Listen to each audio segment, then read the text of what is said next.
السلام کی محبت کی بات سنیں. موسیٰ علیہ السلام نے جب اللہ کی بارگاہ میں دعا کی التجا کی تو غیب سے آواز آئی موسیٰ میری بارگاہ میں دعا کرو, ایک جگہ پہ اکٹھے ہو جاؤ. موسیٰ علیہ السلام نے اپنی ساری بستی کے اندر نا اعلان کروا دیا تاکہ سارے لوگ اکٹھے ہو جاؤ, فلاں جگہ پہ لوگ اکٹھے ہو گئے.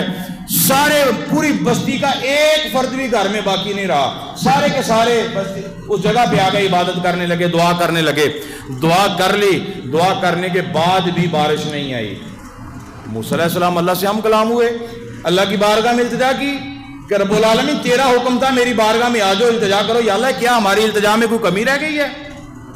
یا اللہ کیا ہم سے وہ ہم التجا نہیں کر سکے, عبادت نہیں کر سکے؟ یا اللہ ہم سے کوئی خطا ہو گئی؟ یا فرمایا نہیں, ایک بندے کی وجہ سے, ایک بندے کی وجہ سے میں تمہارے گناہ تمہارے وہ میں نے بارش نہیں برسائی, اس کے گناہ اب اتنے زیادہ ہیں. اس بندے نے سچے دل سے توبہ نہیں کی, اس نے ابھی بھی توبہ نہیں کی, وہ تم میں موجود ہے. جب تک وہ معافی نہیں مانگ لیتا تب تک میں بارش نہیں برساؤں گا. موسیٰ علیہ السلام اللہ کے کلیم تھے, موسیٰ علیہ السلام کو جلال آیا, اب غصے میں آئے. آپ کے پاس ایک آسا ہوتا تھا, پتہ ہے نا میں نے کئی مرتبہ آپ کو آسے کے متعلق بتایا. اللہ تبارک و تعالیٰ نے وہ ایک جنت سے ایک درخت کا ڈنڈا, ایک سوٹا, ایک آسا, اس طرح کہہ لیں ایک درخت کی شاخ, موٹا سارا ڈنڈا اللہ تعالیٰ نے نبیوں کے ذریعے موسیٰ علیہ السلام کو عطا کیا تھا. وہ دنیا کے کسی بیری کا ڈنڈا نہیں تھا, کسی ٹالی کا یا کسی ایسے درخت کا نہیں تھا, وہ جنت کے درخت کا تھا. تو جنتی وہ درخت کا ایک تنا, ایک سوٹا, ایک ڈنڈا, ایک آسا موسیٰ علیہ السلام کے پاس تھا. اس آسے کی برکت یہ تھی, اللہ کا قرآن کہتا ہے موسیٰ نے آسا زمین پر مارا, اللہ تعالیٰ نے 12 چشمے پانی کے جاری کر دیے. موسیٰ علیہ السلام کی آسے کی برکت یہ ہے کہ موسیٰ علیہ السلام اگر جنگل میں جا رہے ہوتے تھے تو کسی کے ساتھ گفتگو کرنے کی ضرورت پڑتی تو ڈنڈے سے بات کرتے, اپنے آسے سے بات کرتے. آسا بندے کی طرح, آدمی کی طرح آپ کے ساتھ باتیں کیا کرتا تھا. آسے کی برکت یہ تھی کہ اندھیرے میں اگر لے کر چلتے تو اس میں روشنی نکلتی تھی. اگر آپ کو بھوک لگتی آپ زمین پر اسے گاڑ دیتے اور کہتے کہ تجھے سیب لگ جائیں تو سیب لگ جاتے تھے. اگر کہتے کیلے لگ جائیں کیلے, کسی پھل کا کہتے تو وہ پھل جو تھا وہ ڈنڈے کو لگ جاتا تھا. کوئی لوگ کہتے ہیں کہ نبی جی بس پڑھے لکھے ہوتے ہیں, یہ اللہ تعالیٰ کی عطا سے اللہ تعالیٰ نے اسے سمجھا کے بھیجا ہوتا ہے, اس کو یہ دیا ہوتا ہے وہ دیا ہوتا ہے, طرح طرح کی بکواس کرتے ہیں لوگ. ٹھیک ہے, ہمارا عقیدہ یہ ہے کہ نبیوں کا مقام وہ ہے جو عام انسان کا نہیں ہو سکتا, کوئی نہیں ہو سکتا. لوگ پتہ نہیں کیا کیا کہہ جاتے ہیں. تو میں یہ کہنا چاہتا ہوں آپ بھی لوگ گھروں میں ڈنڈے رکھتے ہیں, آپ کے پاس بھی وہ کھونڈیاں ہیں, آپ کے باپوں دادوں کی وہ کھونڈیاں ہیں. مجھے ایک ایسی کھونڈی دکھا دو جس کو سیب لگتے ہوں, کوئی ایک ایسا آسا دکھا دو کسی ایسے دادے پردادے کا کہ جس کے وہ روشنی کا کہیں تو روشنی نکلے. ہم کہتے ہیں کہ اللہ کے نبیوں کا بڑا مقام ہے. ہمیں کریم آقا صلی اللہ علیہ وسلم نے بتایا 40 سال کی زندگی میرے نبی نے دوسرے نبیوں کے طریقے پر گزاری, کہا کہ یہ سچے نبی ہیں. ہم الحمدللہ سنی مسلمان تمام نبیوں کو بھی مانتے ہیں, تمام ولیوں کو بھی مانتے ہیں, تمام صحابہ کو بھی مانتے ہیں, تمام اہل بیت کو بھی ہم مانتے ہیں. الحمدللہ ہم کسی کے منکر نہیں ہیں. ہم آدم سے لے کر عیسیٰ تک, عیسیٰ سے لے کر محمد مصطفیٰ تک, اور محمد مصطفیٰ سے لے کر آج تک جتنے بھی اللہ تعالیٰ نے مومنین کہا ہے, جو بھی مومن ہیں, ہم الحمدللہ سب کے ماننے والے ہیں.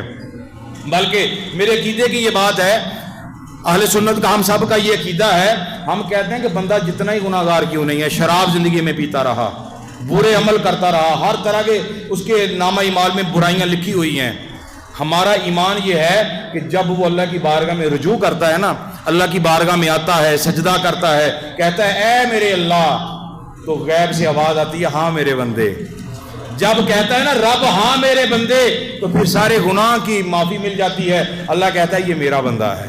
کیونکہ پہلے میں نے حدیث مبارکہ پڑھی, اللہ فرماتا ہے کہ میں اپنے بندوں کی توبہ کے انتظار میں رہتا ہوں. کون ہے میرا بندہ جو میری بارگاہ میں توبہ کرے, میں اس کی توبہ قبول فرماتا ہوں.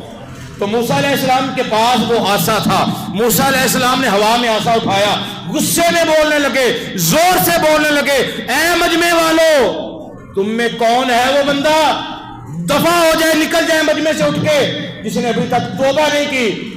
وہ جو بندہ بیٹھا تھا نا مجمع میں, جس کی وجہ سے اس نے وہ فوراً سمجھ گیا یہ سارے کا سارا معاملہ میری وجہ سے ہو رہا ہے. ڈر گیا, خوف آ گیا. اس نے کہا اگر میں مجمع سے اٹھ کے چلا گیا تو لوگوں میں ذلیل و خوار ہو جاؤں گا. لوگ کہیں گے یہ گناہ گار تھا جس کی وجہ سے بارش نہیں ہو رہی, یہ گناہ گار تھا جس کی وجہ سے یہ معاملہ نہیں ہو رہا. اگر میں اٹھ کے نہ گیا تو موسیٰ کے ڈنڈے سے مجھے ڈر لگتا ہے، موسیٰ کے عصے سے مجھے ڈر لگتا ہے۔ خوف آ گیا، دل میں خوف آیا، اللہ کی بارگاہ میں دعا کی۔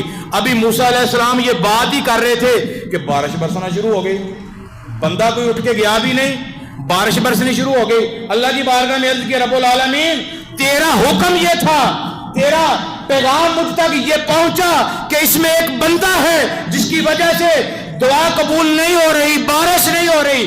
یہ کیسے ہو گیا کہ بندہ اٹھ کے گیا بھی کوئی نہیں ہے، کوئی معاملہ نہیں ہوا، بارش برسنا شروع ہو گئی۔ فرمایا ہاں موسیٰ، تیرے مجمع میں ایک بندہ ایسا بیٹھا تھا کہ جو گناہگار تھا، وہ شرمندہ ہو گیا، میری بارگاہ میں نظریں جھکائیں اس نے اور کہا کہ یا اللہ اگر میں اٹھ کے گیا دنیا کی نظروں میں ذلیل و خوار ہو جاؤں گا، اگر یہاں پر میں بیٹھا رہا مجھے موسیٰ کے عصے سے ڈر لگتا ہے، مجھے موسیٰ کی پکڑ سے ڈر لگتا ہے، یا اللہ اگر میری وجہ سے یہ ہے، میں تیری بارگاہ میں سچے دل سے توبہ کرتا ہوں، یا اللہ میری توبہ کو قبول فرما لے۔ اللہ فرماتا ہے موسیٰ اسی بندے کی توبہ قبول ہونے کی وجہ سے میں نے یہ بارش برسائی ہے۔ یعنی کہ یہ سارا واقعہ بتانے کا آپ کو مقصد یہ ہے، میں یہ نہیں کہتا کہ آپ میں جو بھی بندے ہیں جس نے جیسی بھی زندگی گزاری ہے وہ لوگوں کو کہتے پھرے جی میں بڑا گناہگار ہوں، مجھ سے یہ ہوگا، نہیں۔ اگر کسی کو نہیں بھی بتانا چاہتے نا، بس دل میں شرمندہ ہو جاؤ، اب بھی ہمارے پاس ٹائم ہے، اب بھی وقت ہے کہ یا اللہ ہمیں معاف کر دے، تیری رحمت بہت وسیع ہے، یا اللہ تو رحیم ہے، یا اللہ تو کریم ہے، تو رزق بھی دینے والا ہے، تو عزت بھی دینے والا ہے، تو شان و شوکت بھی عطا کرنے والا ہے، مولا تو رحیم کریم ہے، مولا ہمارے گناہوں کا نہ دیکھ بلکہ اپنے رحمت کی چادر ہم میں چھپا لے۔ ایسے دعا کرو۔ اگر ہم کچھ نہیں کر سکتے، لوگوں کو نہیں بتا سکتے، وہاں پر جانے کے مکہ شریف میں مدینہ شریف میں جانے کی فرصت نہیں ہے، دولت نہیں ہے، کوئی وجہ ہے، وہاں پر جا کے توبہ نہیں کر سکتے، تو یہاں پر بیٹھ کر بھی توبہ کرو، اللہ تعالیٰ پھر بھی ہماری توبہ قبول فرما لے گا۔ ابھی بھی ہمارے پاس وقت ہے۔ وہ مشہور واقعہ ہے نا، میں نے کئی مرتبہ سنایا، ایک بابا جی تھے، ایک گراؤنڈ میں بیٹھے تھے یا بازار میں بیٹھے تھے، تو لوگ آ رہے تھے، لوگ جا رہے تھے، تو بابا جی رو رہے تھے۔ ایک بندہ آیا، اس نے کہا بابا جی رونے کی وجہ کیا ہے، کوئی پریشانی ہے؟ فرمایا نہیں بیٹا چلا جا۔ بندے نے ضد کی، آپ نے فرمایا نہیں تو چلا جا، کچھ نہیں بتایا۔ کچھ دنوں کے بعد وہی بابا جی قبرستان میں بیٹھے رو رہے تھے، تو بندے نے پوچھا بابا جی کل آپ بازار میں بیٹھے رو رہے تھے، جہاں پر دنیا آ رہی تھی جا رہی تھی، خوش باش تھے، آج قبرستان میں بیٹھے رو رہے ہو، کیا وجہ ہے؟ بابا جی نے کہا بیٹا وجہ یہ ہے کہ کل وہ کہہ رہا تھا، خدا کل وہ رب العالمین کہہ رہا تھا میرے بندو میری بارگاہ میں آ جاؤ میں تمہیں معاف کر دیتا ہوں۔ یہ سن نہیں رہے تھے، وہ حی علی الصلاۃ حی علی الفلاح کی صدائیں لگا رہا تھا، وہ آوازیں لگا رہا تھا، آ جاؤ میری بارگاہ میں، آ جاؤ میری بارگاہ میں تجھے معاف کر دیتا ہوں۔ یہ معافی مانگ نہیں رہے تھے، آج یہ کہہ رہے ہیں مولا معاف کر دے۔ جب قبرستان میں تھا نا، آج یہ کہہ رہے ہیں مولا معاف کر دے، آج وہ معاف نہیں کر رہا۔ تو حضرات کاش ہم پر بھی وہ وقت نہ آ جائے، ہم پر بھی وہ لمحہ نہ آ جائے، ہم کہیں مولا معاف کر دے، پھر ہماری معافی سننے والا کوئی نہ ہو۔ اب بھی ہمارے پاس وقت ہے، دل میں شرمندہ ہو جاؤ، دل میں توبہ کر لو، اس انداز سے توبہ کر لو کہ اللہ تبارک و تعالی ہمارے گناہوں کو معاف کر دے گا۔ یقین کریں ہمارا رب بہت بڑا ہے، وہ ایسا رحیم کریم رب ہے، ایسا رب العالمین ہے، ایسا کریم رب العالمین ہے کہ ہمیں اولاد بھی دے رہا ہے، ہمیں عزت بھی دے رہا ہے، شان و شوکت بھی دے رہا ہے، ہر چیز دے رہا ہے، لیکن دینے کے باوجود ہم سے مانگتا کچھ نہیں ہے۔ یقین کریں ہم کسی کو دو ٹائم کی روٹی دے دیں نا، 3 ٹائم کی روٹی دے دیں، 2-4 دن دینے کے بعد ہم کہتے ہیں یار میرا یہ کام بھی کر دے تھوڑا سا، ہوتا کہ نہیں ہوتا؟ بولو یار، ہوتا ہے نا؟ ہم فوراً چتلانا شروع کر دیتے ہیں، میں نے تجھے فلاں وقت روٹی دی تھی، میں نے فلاں وقت تجھے کپڑے دیے تھے، میں نے فلاں وقت تیرے ساتھ یہ کیا تھا، تو نے میرا ایک چھوٹا سا کام نہیں کیا، فوراً ہم چتلانا شروع کر۔ لیکن وہ رب دیکھیں، وہ پیارا اللہ دیکھیں، کریم آقا کا پیارا مہربان رب دیکھیں کہ جو عزت بھی دے رہا ہے، ہمیں ذلت سے بچا بھی رہا ہے، شان و شوکت بھی اس نے دی، خوبصورت شکلیں بھی عطا کی، سیرتیں بھی عطا کی، رہنے کے لیے مکان بھی دیے، پہننے کے لیے لباس بھی دیا، کھانے کے لیے روٹی بھی دی، ہر چیز دینے والا کون ہے؟ بولو، سب کچھ دینے والا کون ہے؟ اللہ ہے نا، پیارا رب ہے، لیکن اللہ سب کچھ دے کے مانگ